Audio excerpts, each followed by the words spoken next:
You didn't choose to be born. You didn't fill out a form and request your existence.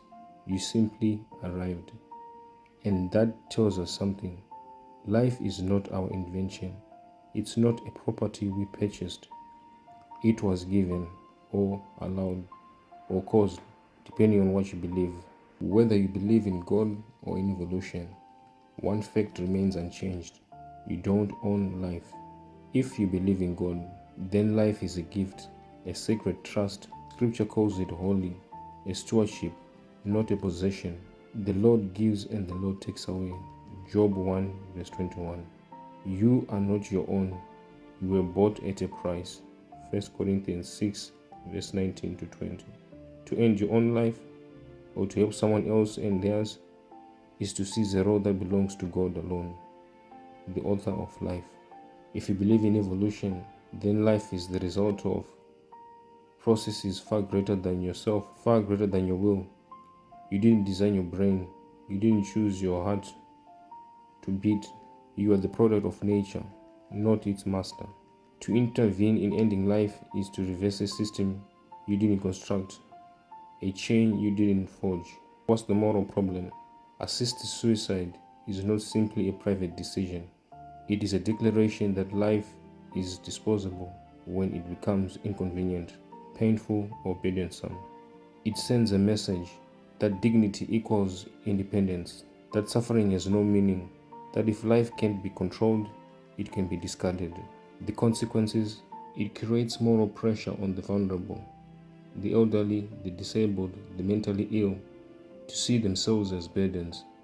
It opens the door to economic motives, saving healthcare costs instead of saving lives. It distorts the mission of medicine, turning healers into enablers of death. It redefines compassion, no longer to support life but to end it. The deeper truth: you didn't ask to live. That means life was never your personal property. And if you didn't alter it, you shouldn't alter it or end it by your own decree. Assisted suicide is not autonomy, it's encroachment. It's stepping into a place reserved for the one or the forces who gave us life in the first place. Whether you believe in God, of which I believe He exists, or evolution, whichever way, life is not within our means. Life does not belong to us. Life is not ours to take, it is ours to treasure. In the middle of this debate, one voice cries with clarity and conviction: the voice of Liz Carr. Liz Carr is a Scottish actress, comedian, and disability rights advocate. You may know her from Silent Witness. She lives with disability, she understands suffering, but she refuses to let that suffering be a reason for society to devalue life. In her own words, legalizing assisted dying doesn't offer freedom. It threatens the vulnerable with the weight of hopelessness and coercion. Don't offer us death until you've offered us real dignity in life. Liz Carr. In 2024, she presented the BBC documentary Better Off Dead, challenging the narrative that death is a solution to pain. And she's right, because compassion is not helping someone die, it's helping them live with dignity, with support, and with meaning. For her courage, her clarity, and her advocacy, Liz Carr deserves our salute. May her voice echo when others fall silent. Thank you, Liz Carr.